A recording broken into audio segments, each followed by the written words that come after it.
It will also send some records to ఎందుకంటే stands లా చేస్తున్నాడు hash partition, right? What hash partition says, it says that the address of that particular data value should be the same. If sparse keyword address is located on partition 1, all the sparse keywords have to be కొత్త నన్ను నా laptop ముడితే కొడతా నేను.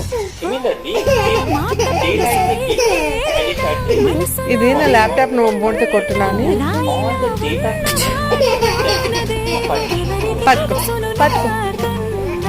పట్టుకో నవ్వుడు తర్వాత పట్టుకో బొమ్మను పట్టుకో data shuffling happens. టెడ్డీని పట్టుకోకూడదు. Okay, this is called data shuffle. So